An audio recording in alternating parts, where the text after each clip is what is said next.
Hello learners, welcome back to English classes.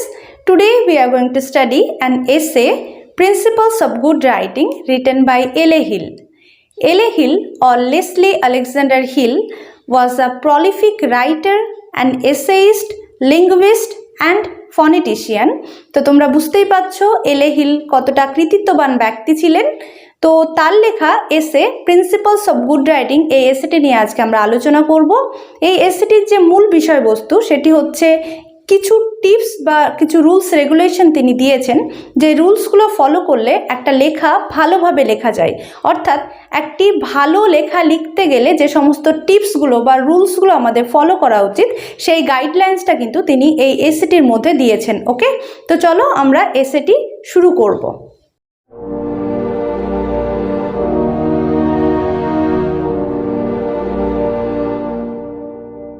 Let's read the text. To write well, you have to be able to write clearly and logically, and you cannot do this unless you can think clearly and logically too. So এখানে কি বলছে? To write well, ভালো লিখতে গেলে you have to be able, তোমাকে সক্ষম হতে হবে to write clearly and logically, অর্থাৎ সুস্পষ্টভাবে এবং যৌক্তিকপূর্ণভাবে লিখতে হবে। and you cannot do this, এবং তুমি এটা অবশ্যই করতে পারবে না unless, যদি না you can think clearly and logically too, অর্থাৎ তুমি কখনোই যৌক্তিকপূর্ণভাবে বা যুক্তি দিয়ে তুমি লিখতে পারবে না যদি না তুমি যুক্তি দিয়ে ভাবতে পারো। অর্থাৎ এখানে যেটা বলছে যে ফার্স্ট পয়েন্ট সেটা বলছে যে a good writing demands a clear and logical thinking, ঠিক আছে? অর্থাৎ একটা ভালো লেখার জন্য কিন্তু একটা যৌক্তিকপূর্ণ চিন্তা ভাবনা প্রয়োজন। নেক্সট কি বলছেন?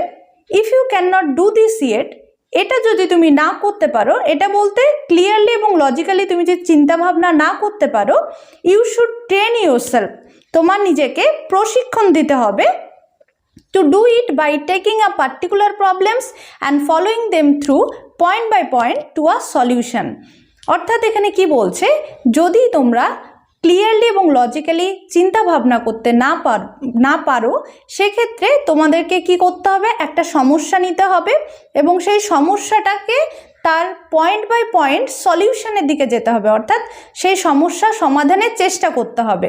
ওকে, উইদাউট লিভিং এনিথিং আউট, কোনো কিছু বাদ না দিয়ে, without avoiding any difficulties that you meet, অর্থাৎ তুমি সেই প্রবলেম স্টেপ বাই স্টেপ যখন তার সলিউশন ফাইন্ড আউট করবে তখন কোনো ডিফিকাল্টিস, অর্থাৎ সেই সমস্যা সমাধানের সময় যে ডিফিকাল্টিসগুলো আসবে, সমস্যাগুলো আসবে, সেইগুলোকে অ্যাভয়েড করলে হবে না, সেগুলোকে এড়িয়ে গেলে হবে না। সেই প্রত্যেকটা সমস্যার কিন্তু তোমাকে সমাধান খুঁজে বের করতে হবে। ওকে, সো দেখো ফর এক্সাম্পল, উদাহরণস্বরূপ বলা যায় you may take the problem, তুমি একটা প্রবলেম নিলে। সাপোজ এখানে একটা প্রবলেমের কথা তিনি বলেছেন যে what do I mean when I say that I am a free person, যদি আমি বলি যে আমি একজন মুক্ত মানুষ বা আমি একজন স্বাধীন মানুষ, এই কথাটাকে তুমি লজিক্যালি কিভাবে ভাবতে পারবে। অর্থাৎ এখানে কিন্তু আমাদের যিনি রাইটার L.A. Hill তিনি কিন্তু বলতে চাইছেন যে ফার্স্ট আমাদের যে পয়েন্টটা, যে তোমাকে ভালো একটা লেখা লিখতে গেলে তার জন্য প্রয়োজন একটা ক্লিয়ার এবং লজিক্যাল থিঙ্কিং, ঠিক আছে? এই থিঙ্কিংটা যদি কারোর মধ্যে না থাকে সেক্ষেত্রে সে কিন্তু নিজেকে প্রশিক্ষণ দিতে পারে, অর্থাৎ নিজেকে ট্রেন করতে পারে যে কিছু সার্টেন ওয়েতে কিন্তু আমরা সেই হ্যাবিটটা, সেই সেই থিঙ্কিং প্রসেসটা আমাদের মধ্যে নিয়ে আসতে পারি, ঠিক আছে? সাপোজ সেখানে একটা প্রবলেম নেওয়া হলো, এখানে একটা প্রবলেম দিয়েছে যে ধরো তুমি একজন মুক্ত মানুষ বা স্বাধীন মানুষ, এর মধ্যে দিয়ে কি বোঝাতে চাইছো?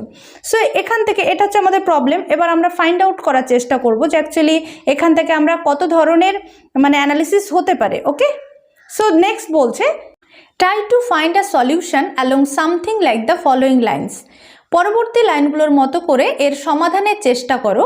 অর্থাৎ আমরা যে প্রবলেমটা নিলাম, am I a free person, আমি কি একজন স্বাধীন মানুষ, এই যে সমস্যাটা বা এই যে লজিকটা, এটা কতটা অ্যাপ্রোপ্রিয়েট আমরা সেটা কাউন্টার লজিক দিয়ে আমরা সেটা জাজ করব। Okay, so next, am I free to do anything I like, আমি যেটা পছন্দ করি আমি সেটাই কি করতে স্বাধীন? No, I am not free to fly to Mars, for example উদাহরণস্বরূপ বলা যায় আমি মঙ্গল গ্রহে উড়ে যেতে পারি না, অর্থাৎ আমার পক্ষে মঙ্গল গ্রহে যাওয়া সম্ভব নয়। তো এখান থেকে আমরা যে লজিকটা পেলাম, my freedom is limited to what is possible, অর্থাৎ আমার স্বাধীনতাটা ততটাই সীমাবদ্ধ যতটা আমার পক্ষে পসিবল। ঠিক আছে, এটা হলো প্রথম যে লজিকটা আসলো। দেন এগেন যে কোয়েশ্চেন হবে, am I then free to do anything that is possible for me to do, অর্থাৎ আমার পক্ষে যেটা করা সম্ভব সেটা করতে কি আমি স্বাধীন, অর্থাৎ যা কিছু সম্ভব আমি কি সবটাই করতে পারি, সেটার জন্য কি আমার স্বাধীনতা আছে? Next, no I am not free to kill my neighbour for example, উদাহরণস্বরূপ বলা যায় আমি আমার প্রতিবেশীকে কিল করতে পারি না, হত্যা করতে পারি না, যদিও এটা আমার সম্ভবের মধ্যে পড়ে, অর্থাৎ আমি চাইলেই কিন্তু আমার প্রতিবেশীকে আমি কিল করতে পারি, বাট এটা আমার পক্ষে সম্ভব নয়। কেন? Cause there is also a limitation, এখানে কিন্তু লিগাল লিমিটেশন রয়েছে। ঠিক আছে, my freedom is limited to what is possible and legal found out, অর্থাৎ আমার স্বাধীনতাটা ততটাই সীমাবদ্ধ যতটা আমার পক্ষে সম্ভব এবং সেটা লিগালি অ্যাকসেপ্টেড। ঠিক আছে, তো এখানে আমরা যেটা জানলাম যে যেটা আমার পক্ষে সম্ভব প্রথমত সেটাতে আমি স্বাধীন রয়েছি, সঙ্গে সেটা অবশ্যই আমাকে লিগালি অ্যাকসেপ্ট হতে হবে, অর্থাৎ আইনত যেন সেটা সঠিক হয়, তবেই কিন্তু আমি তাতে স্বাধীনতা পাবো। ঠিক আছে, so next, well yes in fact I am, হ্যাঁ অবশ্যই তাতে আমি পারবো। My freedom is therefore limited to what is possible and legal, তাহলে আমার স্বাধীনতা হচ্ছে ততটাই সীমাবদ্ধ যতটা পসিবল এবং legal, unless limitation to my freedom, বলছে যদি না আমার লিমিটেশন চলে আসে ফ্রিডমে, অর্থাৎ আমার স্বাধীনতাতে যদি না কোনো লিমিটেশন চলে আসে। এটা কি মিন করছে, অর্থাৎ এখানে কি বলতে চাইছে, চলো নেক্সট লাইনগুলো পড়লে এটা আমাদের ক্লিয়ার হয়ে যাবে।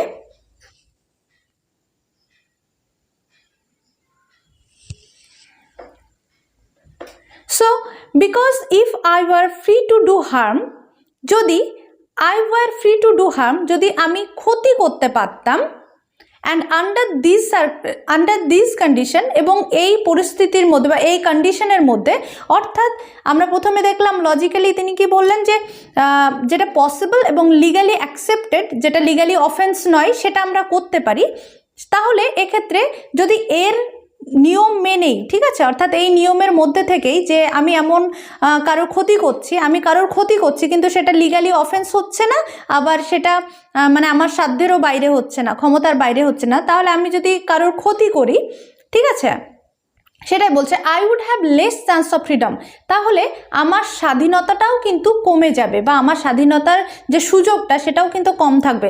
অর্থাৎ তিনি কি বলতে চাইছেন, চলো নেক্সট লাইনগুলো পড়লে আরও ক্লিয়ার হয়ে যাবে। Then if and I, everybody else accepted certain legal limitations on our freedom, কি বলছে, যদি আমি এবং আমার মতো সকলেই, এভরিবডি যেহেতু বলেছে, আমি এবং আমার মতো সকলেই কিছু সার্টেন লিগাল চান্স বা লিগাল লিমিটেশন যদি তারা তাদের স্বাধীনতার ওপর অ্যাকসেপ্ট করে নিত, অর্থাৎ এখানে লিগাল লিমিটেশন বলতে কি বোঝানো হচ্ছে যে আইনেরও কিন্তু কিছু সীমাবদ্ধতা থাকে।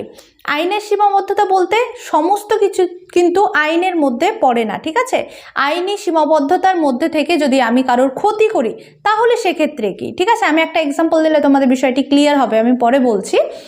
In order to protect the latter against arbitrary interference by others, অর্থাৎ এখানে বলছে যে আমরা যদি আমাদের স্বাধীনতার উপরে আমাদের যে লিগাল লিমিটেশন অর্থাৎ আইনি যে লিমিটেশন আছে সেটা যদি আমরা সুফলটা নিতে চাই তাহলে সেক্ষেত্রে কি হবে, আমরা একে অপরে, এখানে আরবিট্রারি ইন্টারফারেন্স বাই আদার্স বলতে আমরা একে অপরের স্বাধীনতার উপরে হস্তক্ষেপ করব, ঠিক আছে। অর্থাৎ এখানে যেটা মিন করছেন, একটা এক্সাম্পল দিই তাহলে বুঝতে পারবে। একটা মানুষ, সাপোজ তুমি রাত 2টোর সময় তোমার চকলেট খেতে মন চাচ্ছে, ঠিক আছে, অর্থাৎ তুমি চকলেট বা কেক সামথিং এরকম কিছু তোমার খেতে চাচ্ছে, ইচ্ছে হচ্ছে, তো সেই মুহূর্তে তুমি একটা তোমার পাশের দোকানে তুমি গেলে এবং সেই দোকানটা সে সময় বন্ধ ছিল এবং মালিক তিনি বাড়িতে ঘুমোচ্ছেন, ঠিক আছে, এবার তুমি গিয়ে সেই দরজায় তুমি সে কড়া নাড়ছো এবং তুমি সেই মানে দোকানের যে মালিক ওনাকে উঠিয়ে তুমি চকলেট নিতে চাইছো, ঠিক আছে, অর্থাৎ এটা কিন্তু তোমার লিগালি অফেন্স নয়, ঠিক আছে, অর্থাৎ এটা কিন্তু মানে কি বলবো, এটা আইনের মধ্যে চলে আসছে না যে তুমি তোমার ইচ্ছে মতো তুমি মানে দোকান থেকে কিছু নিতে পারো না, ঠিক আছে, এটা লিগালি অফেন্স নয়, অর্থাৎ এই যে লিগাল লিমিটেশন সেটা কিন্তু নেই।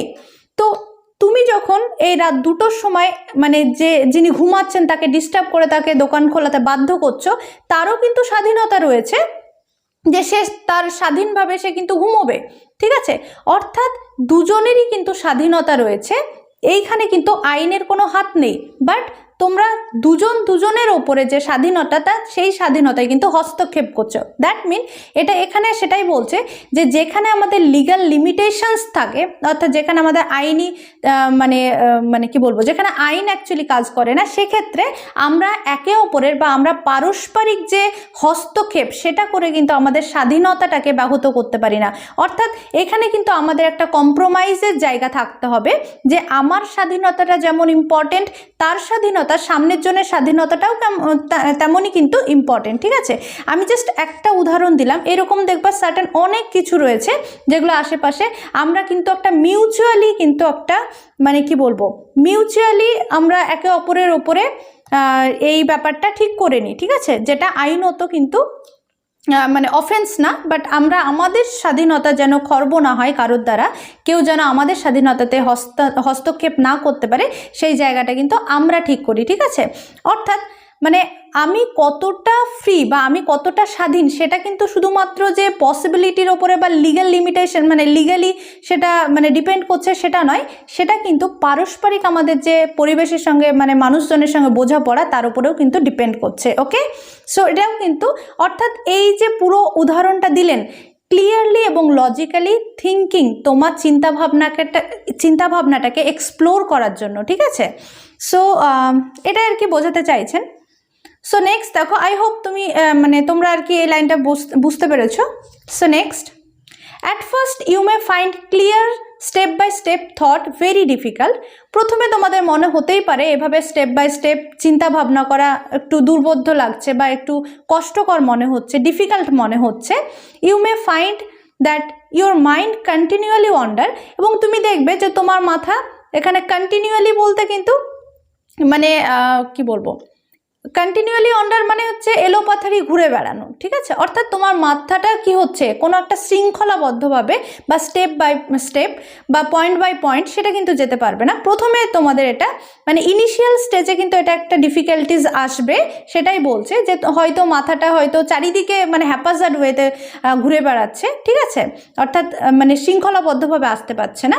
But practice will improve your ability to think clearly and logically. কিন্তু তোমরা যখন প্র্যাকটিস করবে এটাকে মানে প্রতিনিয়ত বা তোমরা প্র্যাকটিস করবে, চর্চা করবে, সেই চর্চার মধ্য দিয়ে কিন্তু তোমরা এই যে চিন্তা ভাবনা করার এবং যৌক্তিকভাবে ভাবনা চিন্তা করার তোমাদের যে মানে অ্যাবিলিটিটা, দক্ষতাটা, সেটা কিন্তু উত্তরোত্তর বৃদ্ধি পাবে। বোঝাতে পারলাম? অর্থাৎ এই যে টোটালি যে তিনি ফার্স্ট স্ট্যান্ডাতে তিনি যে মানে উদাহরণটা দিলেন যে কিভাবে স্টেপ বাই স্টেপ তোমাদেরকে চিন্তা করতে হবে, একটা লজিক নেবে এবং সেই লজিক থেকে কাউন্টার লজিক নিজেকে দিতে হবে, ঠিক আছে। সো এটা হচ্ছে ফার্স্ট স্ট্যান্ডার। নেক্সট আমি একটু ফাস্ট বলবো, তোমরা একটু বুঝে পড়ার চেষ্টা করবে। ওকে, সো নেক্সট প্যারাগ্রাফ দেখো, in order to increase your vocabulary and to improve your powers of expression, you should read widely and carefully. So again another point, first point আমরা যেটা দেখলাম যে you have to read you have to think logically and clearly, ঠিক আছে, এটা ছিল first point. Second point কি বলছে, in order to increase your vocabulary, আর মানে লেখার ক্ষেত্রে তোমাদেরকে তোমাদের ভোকাবুলারিটাতে ফোকাস করতে হবে। ওকে, সো এখানে কি বলছে, in order to increase your vocabulary, তোমার ভোকাবুলারি বৃদ্ধি করতে বা ভোকাবুলারিটাকে স্ট্রং করতে, and to improve your power of expression you should read widely and carefully. তোমাদের বিস্তর পড়াশোনার দরকার এবং সেটা অবশ্যই কেয়ারফুলি পড়া দরকার। অর্থাৎ জাস্ট পড়ে গেলাম সেটা নয়, কেয়ারফুলি বলতে কিন্তু এখানে থটফুলি প্লাস ডেলিজেন্টলি, ঠিক আছে। অর্থাৎ কোনো কিছু যখন পড়বে তখন চিন্তা ভাবনা করে কিন্তু পড়বে, আসলে কি বলতে চাচ্ছে বা এর ইনার মিনিং কী রয়েছে, এই সমস্ত ব্যাপারটা কিন্তু বলছে, ঠিক আছে। সো এখানে যেটা দেখলাম যে এখানে দেখো যে ভোকাবুলারি মানে তোমরা বুঝতেই পারছো যে ওয়ার্ড স্টক বাড়ানো, ঠিক আছে, যে তোমাদের মধ্যে ওয়ার্ড স্টক বাড়াতে হবে যদি লিখতে চাও ভালো করে, তার জন্য ওয়ার্ড স্টক বাড়ানোর দরকার। এবং কি ইমপ্রুভ করা দরকার, power of expression. Power of এক্সপ্রেশনটাকে আমি একটু বুঝিয়ে বলি। পাওয়ার অফ এক্সপ্রেশন হচ্ছে তুমি যখন তোমার ওয়ার্ড স্টকটা, ভোকাবুলারিটা স্ট্রং থাকবে, তুমি কোনো একটা জিনিসকে ভালোভাবে এক্সপ্লেন করতে পারবে, তুমি সেটাকে এক্সপ্রেস করতে পারবে ভালোভাবে। একটা উদাহরণ যদি দিই, ধরো একজন ফরেনার, ঠিক আছে, তিনি সদ্য হয়তো কোনো একটা রিজিওনাল ল্যাঙ্গুয়েজ শিখছে, সাপোজ আমি ধরলাম বাংলা শিখছে, তো সে বাংলা ততটা ভালোভাবে বলতে পারবে না প্রথমত, কারণ সে হয়তো বুঝতে পারবে, তিনি হয়তো বলতে চাইবেন, তার এক্সপ্রেশনটা কিন্তু পুরোপুরি আসবে না, কারণ তার কি লিমিটেড ওয়ার্ড স্টক, ঠিক আছে। অর্থাৎ তিনি যত সময় ধরে বাংলা ভাষাটাকে জানবেন, যত ওয়ার্ড কালেক্ট করবেন, তিনি তত ভালো করে কিন্তু এক্সপ্রেস করতে পারবেন, ঠিক আছে। So our power of expression also depends on our vocabulary. Okay, got my point? So next, and keep a notebook in which to write down words and expression that particularly strike you. Okay, so কি বলছে, শুধুমাত্র word stock বাড়ালেই হবে না, এবং word stock যখন তুমি বাড়াতে চাইছো সেই মুহূর্তে কি করবে, সঙ্গে তোমাদের একটা নোটবুক রাখবে, ঠিক আছে, বা নোটপ্যাড রাখবে, যেটাতে কি করবে, ধরো কোনো কিছু পড়ছো, দেখছো, সেই সময় যে নিউ ওয়ার্ডগুলো তোমার মাথায় স্ট্রাইক করছে, ঠিক আছে, নতুন মনে হচ্ছে বা সম্পূর্ণ নতুন মনে হচ্ছে যে সমস্ত ওয়ার্ডগুলো, সেগুলো লিখে রাখবে। ওকে, ফর এক্সাম্পল তিনি কিছু এক্সাম্পল দিয়েছে, স্পার্কল, গ্লিটার, টুইঙ্কল, ব্লেজ। এখানে দেখো প্রত্যেকটির অর্থ কিন্তু সেম, ঠিক আছে। স্পার্কল মানে চকচক করা, গ্লিটার মানে চকচক করা, টুইঙ্কল মানেও তাই, bless, Glim, Butcher, blue eyes. So এইরকমভাবে যে সমস্ত ওয়ার্ডগুলো তোমাদের মনে হবে যে এগুলো আমার নতুন শিখছি, আমি নতুন দেখছি, সে সমস্ত ওয়ার্ডগুলো তোমরা কি করবে, একটা নোটবুকে লিখে রাখবে। ওকে, রিল্যাক্স ইন্টু ডেলিসিয়াস ইন্ডোলেন্স, এখানে রিল্যাক্স মানেও আরাম করা, আর ডেলিসিয়াস ইন্ডোলেন্স বলতেও কিন্তু রেস্ট করা বা আরাম করা, ঠিক আছে। অর্থাৎ এখানে কিন্তু প্রচুর সিনোনিম ইউজ করেছেন, অর্থাৎ কোনো একটা ওয়ার্ড জানছো, সেই ওয়ার্ডের সিনোনিমসগুলো তোমাদের জানা প্রয়োজন, সেটা কিন্তু এই লাইনে মিন করছেন। Use a good dictionary to help you with the exact meaning and uses of word. বলছে একটা ভালো ডিকশনারি ইউজ করো, যে ডিকশনারিতে থেকে তুমি এক্স্যাক্ট মিনিং জানতে পারবে, এবং অনেক ওয়ার্ড, প্রচুর ওয়ার্ড কিন্তু বা তাদের যে ইউজেস, ঠিক আছে, সেটা কিন্তু জানতে পারবে। রিসেন্টলি কি হয় যে অনেকে আমরা কি করি, ডিকশনারিটা ফলো করি না, একটা ডিকশনারিতে দেখবে একটা মিনিং তুমি হয়তো খুঁজতে গেছো, সেই মিনিংটা দেখতে গিয়ে তোমার আরও 5টা, তুমি কিন্তু আরও 5টা তো তোমার চোখ পড়ে যাবে, এবং তুমি আরও 5টা নতুন ওয়ার্ড শিখবে। সো ডিকশনারি ইউজ করা কিন্তু ভীষণ হেল্পফুল। সো চাইবে মানে ভোকাবুলারি ওয়ার্ড স্টক বাড়ানোর ক্ষেত্রে এটা কিন্তু ভীষণ হেল্পফুল, তোমরা ডেফিনেটলি এটা কাজে লাগাতে পারো। So next স্ট্যান্জা, always remember that regular and frequent practice is essential if you are learn to write well। বলছে তুমি যদি লিখতে মানে শিখতে চাও, লেখা মানে একটা ভালো লেখা লিখতে চাও, তাহলে অবশ্যই মনে রাখবে that regular and frequent practice is essential. অর্থাৎ প্রতিনিয়ত কিন্তু প্র্যাকটিস দরকার, চর্চা দরকার, ঠিক আছে। জাস্ট আজকে ইচ্ছে করলো একটা পেজ লিখে নিলাম, দেন হয়তো আমি আরও 10 দিন পরে দেখলাম, এইভাবে করলে কিন্তু হবে না। রেগুলার চর্চার মধ্যে থাকলেই কিন্তু একটা ভালো লেখা যায়। Okay, so you learn to write by writing. So again এখানে থার্ড পয়েন্ট যেটা বলছে যে there is an only one way to improve your writing by writing, ঠিক আছে। অর্থাৎ লিখতে থাকলেই কিন্তু, চর্চাতে থাকলেই কিন্তু তোমাদের রাইটিং, লেখার, অর্থাৎ লেখার তোমার ইমপ্রুভমেন্ট আসবে, ঠিক আছে। লাইক আমরা যেমন বলি যে স্পোকেনের ক্ষেত্রে যত গ্রামার পড়ো, আদার্স পড়ো, গ্রামাটিক্যাল রুলস জানো, until or unless you will speak, তুমি কিন্তু কথা বলতে পারবে না। অর্থাৎ স্পোকেনের ক্ষেত্রে কি হয়, যত গ্রামাটিক্যাল বিষয় জেনে থাকলেও কিন্তু যতক্ষণ না তোমরা নিজেরা কথা বলা প্র্যাকটিস করবে, তোমরা কিন্তু ফ্লুয়েন্টলি কথা বলতে পারবে না। তো সিমিলারলি এটাও একটা ব্যাপার যে যতক্ষণ না তোমরা এটা রেগুলার প্র্যাকটিসের মধ্যে থাকবে, তোমরা কিন্তু লিখতে পারবে না সেইভাবে, ঠিক আছে। So next, it is no good writing, sorry, it is no good waiting until you have an inspiration before you write. বলছে এটা মোটেও মানে উপযুক্ত নয় যে ওয়েট করা। অ্যাকচুয়ালি এখানে কি বলতে চাইছে যে it is no good waiting unless until you have an inspiration before you write. বলছে তোমার লেখার আগে তোমাকে যে অপেক্ষা করতে হবে একটা ইন্সপিরেশনের জন্য, একটা অনুপ্রেরণার জন্য, যে এই মানুষটা লেখা দেখে আমি অনুপ্রেরণা পাবো, দেন আমি লিখতে শুরু করব, এমনটা করলে হবে না, এরকম ওয়েট করলে হবে না। Even with the most famous writers, এমনকি যারা বিখ্যাত রাইটার, ঠিক আছে, যারা বিখ্যাত লেখক, তারা কি করেন, ইন্সপিরেশন ইজ রেয়ার, তাদের ক্ষেত্রে কিন্তু অনুপ্রেরণা ভীষণই রেয়ার। অর্থাৎ তারা কিন্তু তাদের নিজস্ব মানে কি বলবো, তাদের নিজের ওপরে ভরসা রেখেই কিন্তু তারা এগিয়ে গেছে। তাদের যদি ইন্সপিরেশন খুঁজতে চাও বা কিছু, ডেফিনেটলি প্রত্যেকের একটা ইন্সপিরেশনের জায়গা থাকে, বাট সেটা ভীষণই রেয়ার, ঠিক আছে।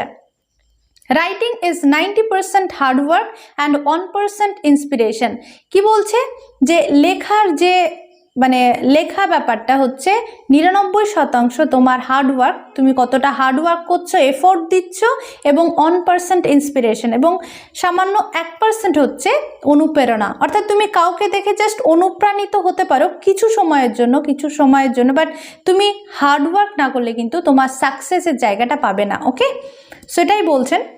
So the sooner you will get into the habit of disciplining yourself to write, the better. তো বলছে যত সম্ভব, যত তাড়াতাড়ি সম্ভব নিজেদেরকে এই ডিসিপ্লিন করার মধ্যে বা এই অভ্যাসে, লেখার অভ্যাসের মধ্যে নিজেদেরকে নিয়োজিত করতে হবে। ওকে, উইদাউট এখানে কি বলছে, মানে except the waiting for inspiration, অর্থাৎ অনুপ্রেরণার জন্য অপেক্ষা না করে তোমাদের নিজেদেরকে লেখালেখি শুরু করতে হবে, এবং সেটাকে রিপিটেডলি, সেটাকে কন্টিনিউয়াস প্রসেসে সেটাকে প্র্যাকটিস করতে হবে। ওকে, সো নেক্সট,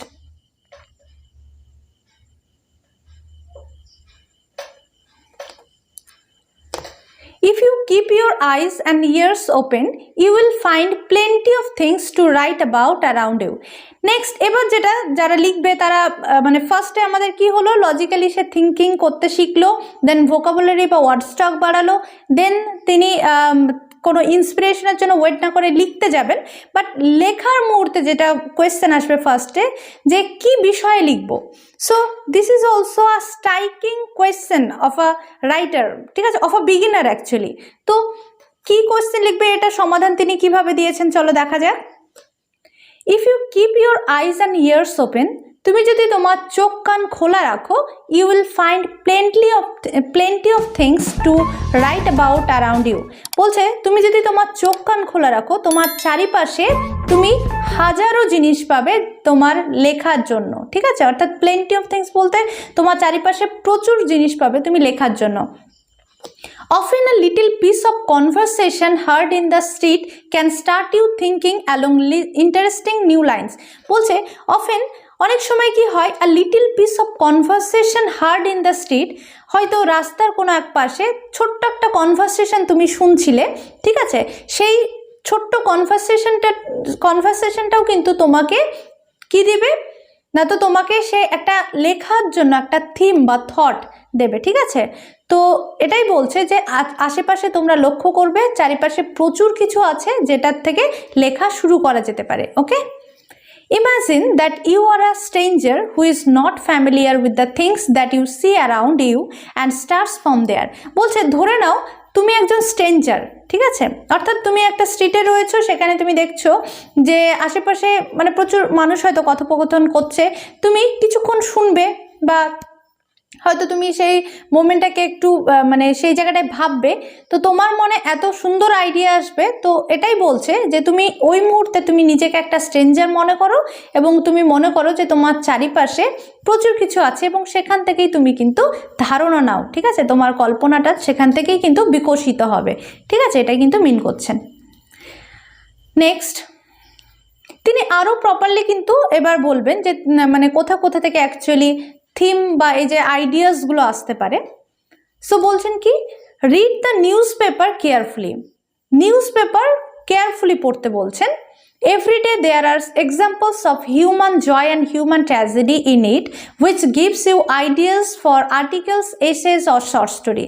বলছে প্রত্যহ যে নিউজ পেপার, খবরের কাগজ পড়ো, কারণ খবরের কাগজে কি থাকে, দেয়ার আর এক্সাম্পলস অফ হিউম্যান জয়, মানুষের যে আনন্দ, হিউম্যান ট্র্যাজেডি, মানুষের দুঃখ, অর্থাৎ সুখ দুঃখ বিভিন্ন টপিকে কিন্তু আমরা দেখতে পাই নিউজ পেপারে, তাই না।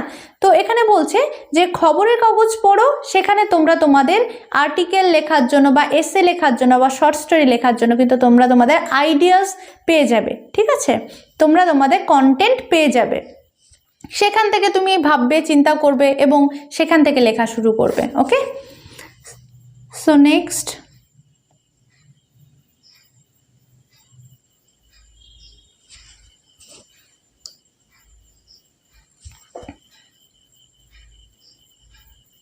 keep a notebook in which to put down things that you notice or ideas that came to you when you are walking, when you are reading a book or a magazine or at any time.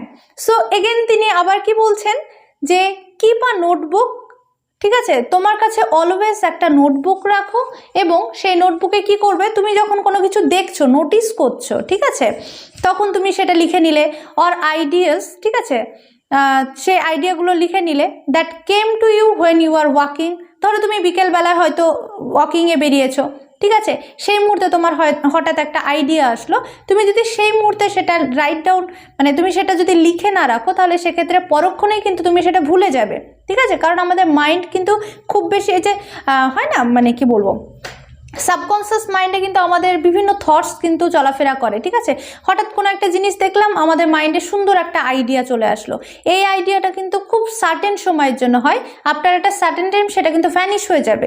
তো এই কারণে বলছে যে তোমরা সবসময় একটা notebook carry করো, অর্থাৎ যারা লিখতে চাও, ঠিক আছে, তারা অবশ্যই সবসময় একটা নোটবুক ক্যারি করবে। হয়তো তোমরা হাঁটছো, সেই সময় কোনো আইডিয়া আসলো, সেটা তুমি লিখে নিলে, বা অথবা বই পড়ছো, কোনো কিছু ভালো আইডিয়া পেলে সেখান থেকে আইডিয়া আসলো, লিখে নিলে, অথবা ম্যাগাজিন পড়ছো সেই সময়, অর্থাৎ অ্যাট এনি টাইম, অর্থাৎ যে কোনো সময় এটা হতে পারে, ঠিক আছে, অর্থাৎ কোনো টাইমবদ্ধ নয় যে এই সময় আসবে, ঠিক আছে, কারণ আমাদের চিন্তাভাবনা কিন্তু কোনো টাইম প্রপার টাইম হিসেবে আসে না, যে ঠিক আছে ও এখন রিল্যাক্স করছে, চলো এখন যাই আমি, তাহলে আইডিয়াগুলো ভিড় করে চলে আসো, মানে রিল্যাক্সের সময়, ব্যাপারটা কিন্তু এরকম নয়, ঠিক আছে, আমরা কিন্তু আমাদের মানে কি বলবো বিজিএস টাইমে, ঠিক আছে, আমরা যখন ভীষণ ব্যস্ত থাকি সেই মুহূর্তেও কিন্তু আমাদের মাইন্ডে ভালো কিছু আসতে পারে, ভালো ধারণা আসতে পারে, তো এই জন্যই কিন্তু একটা নোটবুক রাখতে বলা হচ্ছে।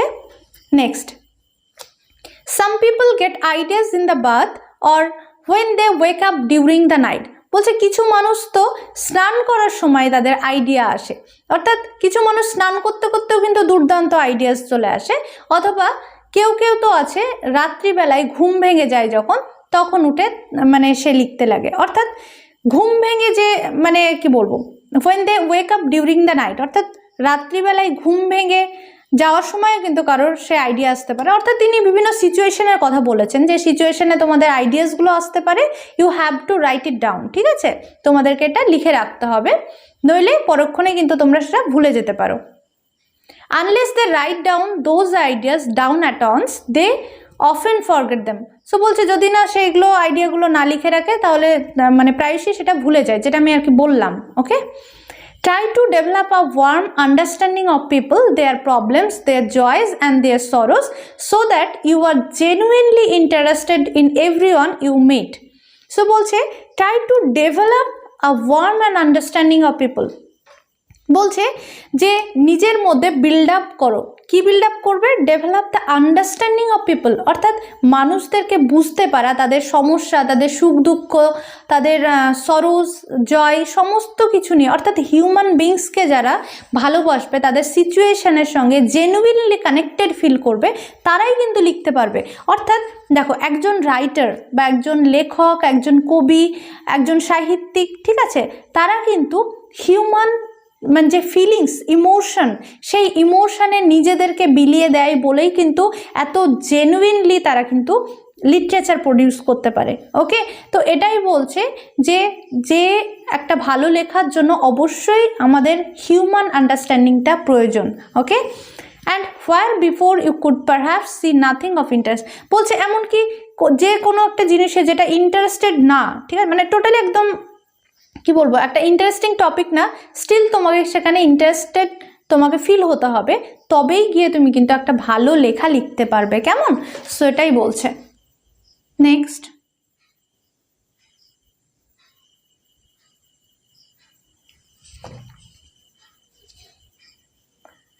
Two be a successful writer you must write interestingly.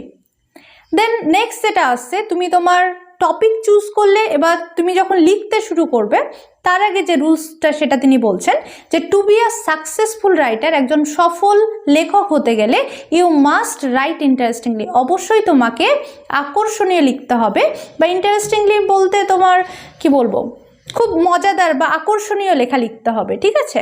But different kinds of people have different interest. এবার তোমাদেরকে মাথায় রাখতে হবে যে প্রত্যেকটি পাঠক তো এক নয়, কারণ এখানে ডিফারেন্ট পিপল রয়েছে, ডিফারেন্ট মানে কি বলবো রিডার্স রয়েছে, প্রত্যেকটা পাঠক কিন্তু তাদের ইন্টারেস্ট, তাদের টেস্ট সেটা আলাদা, সেটা কিন্তু মাথায় নিয়েই কিন্তু লিখতে হবে।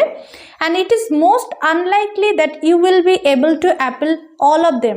বলছে এটা quite impossible for a writer to actually interest to মানে arouse the interest of everybody, ঠিক আছে। অর্থাৎ একটা লেখকের পক্ষে কিন্তু সম্ভব নয় যে সমস্ত শ্রেণীর পাঠকের কাছ থেকে সেম অ্যারাউন্সমেন্ট অফ ইন্টারেস্টটা আসুক, ঠিক আছে। অর্থাৎ মানে এটা দেখো পরের লাইনটা পড়লে আরও এক্স্যাক্টলি তোমাদের ক্লিয়ার হয়ে যাবে বিষয়টা। You therefore have to know exactly what type of reader you are waiting for and exactly what kinds of things interest such reader. So বলছে তুমি যখন লিখতে শুরু করবে অবশ্যই সেটা একটা interesting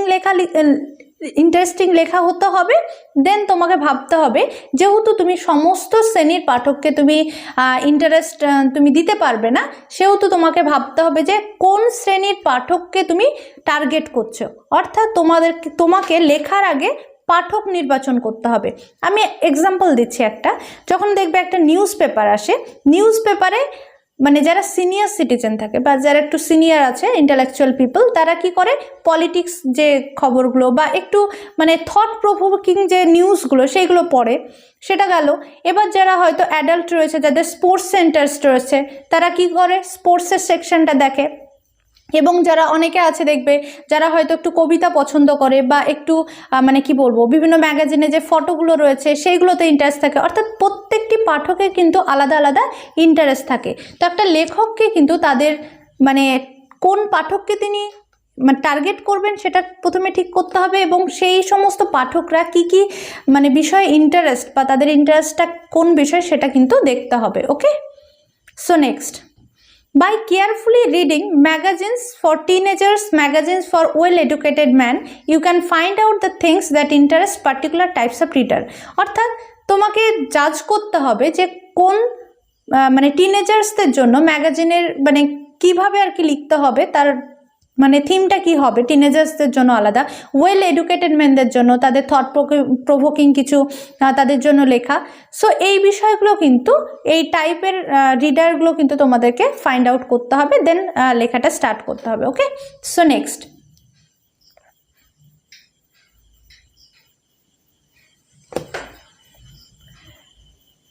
most people are interested in the present. Even when they read about the past or future, its later connection with or relevance to the present that particularly interests them. So again এখানে এলে hill তিনি বলছেন, writer বলছেন যে most people interested in present, অর্থাৎ বেশিরভাগ মানুষ কিন্তু বর্তমানকে পছন্দ করে। অর্থাৎ বর্তমানে যে সমস্ত ইনসিডেন্টসগুলো সিচুয়েশনগুলো তারা ফেস করে ডে টু ডে লাইফে, সেই সমস্ত বিষয়গুলোকে কিন্তু তারা পড়তে ভালোবাসে, সেগুলোকে রিলেট করতে ভালোবাসে। তো বলছে even when they read about the past or future, এমনকি তারা যখন অতীত এবং মানে অদূর ভবিষ্যতের পড়ে মানে কিছু ভাবে, ইটস লেটার কানেকশন উইথ, অর্থাৎ তখনও কিন্তু তারা বর্তমানের সঙ্গে কোনো যোগসূত্র ছিল কি বা থাকবে কি সেইটা জাজ করে কিন্তু পড়ে। বোঝাতে পারলাম?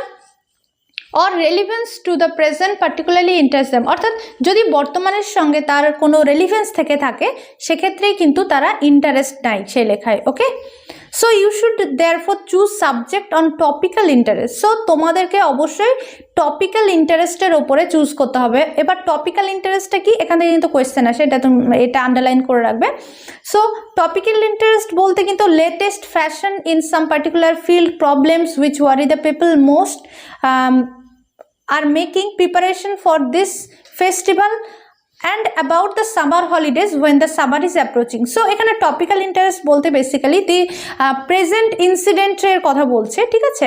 অর্থাৎ যে মানে কি বলবো বর্তমানে যে সমস্ত জিনিসগুলো ঘটছে বা জাস্ট মানে অদূর ভবিষ্যতে মানে খুব নিয়ার ফিউচারে যেটা ঘটবে সেই রকম একটা বিষয়ের উপরে তারা মানে ইন্টারেস্ট নেয়।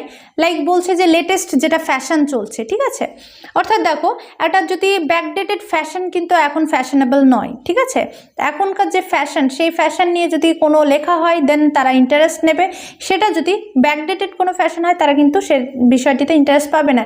সিমিলারলি আরও এখানে কিছু উদাহরণ দিয়েছে, problems that worry people making the preparation for his festival, বলছে এমন কিছু সমস্যা যেটা জনসাধারণ সবাই হয়তো সেটাকে ফেস করছে, যেমন করোনাটা, ঠিক আছে, অর্থাৎ কোভিড-19 নিয়ে যদি কোনো একটা মানে কি বলবো একটা রিসার্চ পেপার লেখো সেটা কিন্তু গ্রহণযোগ্য হবে, কারণ এটা রিসেন্টলি আমরা ফেস করলাম এবং স্টিল এটা কন্টিনিউ করছে, ঠিক আছে। সো এটা একটা ব্যাপার রয়েছে। And about the summer holidays when the summer is approaching, অথবা ধরো এই যে গ্রীষ্ম চলে এসছে তো গ্রীষ্মের ছুটি নিয়ে তোমরা একটা লেখা লিখতেই পারো, সেটাও কিন্তু কি করবে, পাঠকদেরকে আনন্দ দেবে, অর্থাৎ যে প্রেজেন্ট মোমেন্টটা সেটাই কিন্তু এখানে বলতে চাইছেন। ওকে,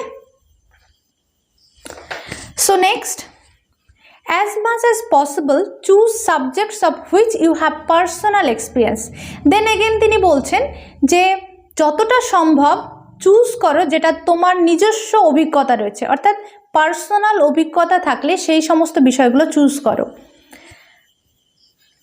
next, your will be able, এটা ইউর হবে না, you will be, okay, you will be able to write on this much more convincingly with greater authority than on subjects about which you have only second-hand information. So this is a very important point, okay. So here the writer actually talking about that if a poet, if a poet or writer, ঠিক আছে, একজন poet বা writer যিনি হন তিনি যদি কোনো কিছু লিখতে চান, ঠিক আছে, অবশ্যই তার পার্সোনাল এক্সপিরিয়েন্স থাকলে কি হবে, সেটা ভীষণ অথেন্টিক্যালি তিনি কিন্তু প্রেজেন্ট করতে পারবেন, ঠিক আছে। এখানে সেটাই বলছে যে তুমি যদি এইরকম কিছু পার্সোনাল এক্সপিরিয়েন্স হয়েছে এরকম যদি বিষয় তুমি লিখতে চাও দেন সেটা কি হবে, মোর কনভিনসিং হবে, অর্থাৎ সেটা বিশ্বাসযোগ্য হবে, অ্যান্ড উইথ গ্রেটার অথরিটি, এবং তার উপরে তোমার একটা জোরপূর্বক মানে তোমার একটা মনোভাব থাকবে, ঠিক আছে। So that definitely actually creates or arouse interest among the readers, সেটাই কিন্তু বলছে, এটা বলছে। অ্যান্ড কি বলছে, then on the subject about you have only second hand information, বলছে যে তোমার সেকেন্ড হ্যান্ড ইনফরমেশন অর্থাৎ কারোর কাছ থেকে শুনে কোনো একটা হয়তো বিষয় শুনে তুমি সেটা লিখছো, সেটা তো যতটা না এফেক্ট ফেলবে রিডার্সদের মনে তার থেকে বেটার এফেক্ট ফেলবে তুমি যখন এটা পার্সোনালি এক্সপিরিয়েন্স করবে। Okay, so this is it. Next, presentation is of very great importance in good writing, ভালো লেখার ক্ষেত্রে উপস্থাপনা ভীষণ গুরুত্বপূর্ণ একটি বিষয়। Your opening paragraph should arrest the reader's attention and show him what you are writing about and why. কি বলছে, তুমি যখন একটা লেখা লিখছো তখন অবশ্যই সেই লেখার প্রথম প্যারাগ্রাফটি ভীষণ ইন্টারেস্টিংভাবে লিখবে, যেন তোমার পাঠকগণের দেখে সেটা ইন্টারেস্টিং মনে হয় এবং তারা যেন বাকি লেখাটিও পড়তে ইচ্ছুক হন। ওকে, সো এখানে কি বলছে, প্রথম প্যারাগ্রাফে তুমি কি করবে, show him what you are writing about and why, প্রথমে তুমি তোমার ইন্টেনশনটা জানিয়ে দাও যে তুমি কোন বিষয়টা নিয়ে লিখতে চাইছো এবং তুমি সেটা কেন লিখতে চাচ্ছ, ঠিক আছে, মানে কোনো কিছু লেখা তো একটা ডেফিনেটলি একটা কারণ থাকবে, তো সেই কারণটা কেন লিখতে চাচ্ছ সে বিষয়টা তুমি যদি প্রথমে এক্সপ্লেন করে দাও তাহলে কিন্তু এটা রিডার্সদের কাছে একটা অ্যাটেনশন ড্র করবে, ঠিক আছে। Next, if you are going to give the readers some information, তুমি যদি তোমার পাঠকগণকে কিছু ইনফরমেশন দিতে চাও, tell him about the subject you are going to deal with, তাহলে তুমি তোমার সাবজেক্ট তোমার বিষয়টি তুমি জানিয়ে দাও যে তুমি কি বিষয়ে তাদেরকে ইনফরমেশন দিতে চাচ্ছ। Okay, next, if you are going to argue in support of a particular point of view, যদি তুমি কোনো একটা পার্টিকুলার পয়েন্ট অফ ভিউ তুমি যদি সাপোর্ট করতে কোনো আর্গিউ দিতে চাও, অর্থাৎ তোমার যদি আর্গুমেন্ট শো করতে চাও, সেক্ষেত্রেও say what this point of view is, অর্থাৎ তুমি সেখানে তোমার পয়েন্ট অফ ভিউ কিন্তু ক্লিয়ারলি সেখানে বলে দাও। There is no harm in starting the reader in this first paragraph by putting forward a new and apparently paradoxical point of view. বলছে এখানে কোনো সমস্যা নেই যে প্রথম থেকে কিন্তু তোমার রিডারের সামনে তুমি এক্সপোজ করে দেবে তোমার ইন্টেনশনটা, তোমার মানে লেখার পিছনে তোমার কারণটা, যদিও তোমার এটা প্যারাডক্সিক্যাল পয়েন্ট অফ ভিউ হতে পারে, অর্থাৎ তুমি যে বিষয়টি তোমার যে আর্গুমেন্টটা শো করতে চাইছো এবং তোমার যে point of view maybe these are paradoxical, কিন্তু তুমি সেই পয়েন্ট অফ ভিউটা সেখানেই কিন্তু ক্লিয়ারলি বলে দাও। সেক্ষেত্রে কি হবে, রিডার্সদের কাছে কিন্তু একটা ইন্টারেস্ট শো করবে, ঠিক আছে, তারা কিন্তু ইন্টারেস্টেড ফিল করবে। ওকে, provided you have convincing argument to support it in the rest of what you write. So বলছে যে প্রথম প্যারাগ্রাফে তুমি এটা শো করবে এবং বাকি যে রেস্ট অফ দ্য রাইটিং সেখানে কিন্তু তোমার পয়েন্ট অফ ভিউ এর সাপোর্টে তুমি কিন্তু তোমার লজিকটা কিন্তু তুমি সেটা বিল্ড করবে। ওকে, সো এটাই বলছে। Next, the main body of your piece of writing should collect together and present the ideas promised in the first paragraph. বলছে তোমার লেখা যে মেন বডি হবে, অর্থাৎ ফার্স্ট প্যারাগ্রাফে তো মানে যেটা ইন্টেনশন সেটা মানে বলে দেবে, দেন মেন বডিতে কি করবে, মেন বডিতে তুমি যে আইডিয়াসগুলো প্রোভাইড করবে সেটা অবশ্যই যেন একটা মানে কি বলবো, একটা মানে নিরবিচ্ছিন্ন একটা আইডিয়া হয়, ঠিক আছে, অর্থাৎ হ্যাপাজার্ডলি বিভিন্ন মানে আইডিয়াস যেন না চলে আসে, সেটা কালেক্ট টুগেদার বলতে সে একটা মানে নিরবিচ্ছিন্ন আইডিয়া হয়, এবং তুমি যে প্রমিস করেছিলে মানে ফার্স্ট প্যারাগ্রাফে যে বিষয়টি তুমি তুলে ধরবে সেই বিষয়টিতে যেন কি করে, give good arguments to support the point of view forward there, অর্থাৎ তুমি যে আর্গুমেন্টটা তুমি দিতে চাও সেটা বডিতে থাকবে, ঠিক আছে। You should come to the point at once, তোমার মানে টপিকে সরাসরি টপিকে চলে আসা প্রয়োজন। Say what you promise to say, এবং তুমি যে বিষয়টি নিয়ে তুমি মানে বলবে, তুমি কথা দিয়েছিলে সেই বিষয়টা নিয়ে আলোচনা করবে। Avoiding irrelevant material and then finish, বলছে অপ্রাসঙ্গিক কোনো কিছু ডিসকাস না করে তুমি সরাসরি টপিক সম্বন্ধে তুমি অ্যানালিসিস করলে সেটা বেশি কিন্তু রিডারদের কাছে বেশি গ্রহণযোগ্য পাবে, ঠিক আছে, এইভাবেই তুমি শেষ করবে। সো নেক্সট কি বলছেন, your last paragraph or sentence should bring what you have written to a neat, satisfying end, leaving the reader with a clear idea of what you have been saying. So last প্যারাগ্রাফটা কি হবে মানে বোঝাতে পারলাম, first প্যারাগ্রাফটি যে তুমি যেটা লিখবে সেটা তোমার ইন্টেনশনটা থাকবে, কেন লিখছো সেই রিজনটা থাকবে, ঠিক আছে। মিডিল পোর্শনে তোমার যে লজিক্যাল যে মানে কি বলবো বিল্ড ইওর মানে লজিক্যাল তোমার যে পয়েন্ট অফ ভিউ সেটা থাকবে, এবং লাস্ট প্যারাগ্রাফে অবশ্যই একটা স্যাটিসফাইং এন্ড থাকতে হবে, ঠিক আছে। এখানে কি বলছে, লাস্ট প্যারাগ্রাফে কি থাকবে, নিট অ্যান্ড স্যাটিসফাইং এন্ড, অর্থাৎ তুমি যেটা প্রমিস করেছিলে ফার্স্ট প্যারাগ্রাফে যে বিষয়টি নিয়ে তুমি আলোচনা করবে সেই বিষয়টিকে একটা স্যাটিসফাইড এন্ড যেন আমরা লাস্ট প্যারাগ্রাফে দেখি। Living the reader with a clear idea, এবং রিডার অর্থাৎ পাঠক যেন পুরো বিষয়টি যেন ভীষণ পরিষ্কারভাবে তিনি যেন বুঝতে পারেন, সে বিষয়টিকে মাথায় রাখতে হবে। Of what you have been saying, মানে যে বিষয়টি তোমার আর কি আলোচনা করার বিষয় ছিল। সো এটাই। সো যেহেতু ভিডিওটা অনেক লেন্দি হয়ে যাচ্ছে, সো আমি নেক্সট ক্লাসে আমি বাকিটা আলোচনা করব। ক্লাসটি আজকে এই অবধি থাকছে, ঠিক আছে, অর্থাৎ আমরা মানে 3টে পোর্শন দেখলাম অ্যাকচুয়ালি, যে এখানে কিভাবে লেখাটা শুরু করবে, ফার্স্ট প্যারাগ্রাফে কি থাকবে, মিডিল পোর্শনে কি থাকবে, এবং এন্ডিংয়ে অর্থাৎ লাস্ট প্যারাগ্রাফে কিভাবে অ্যানালিসিস করা থাকবে। নেক্সট ক্লাসে আমরা শুরু করব যে একজন রাইটার তিনি কিভাবে মানে তিনি আরও কী কী টিপস তিনি মানে পান বা মানে এলে হিল তিনি আরও কী কী টিপস দিচ্ছেন আমরা সেটা নেক্সট ক্লাসে দেখব। ওকে, সো আশা করছি তোমরা নেক্সট ক্লাসটা দেখবে। সকলেই ভালো থেকো, সুস্থ থেকো, থ্যাংক ইউ।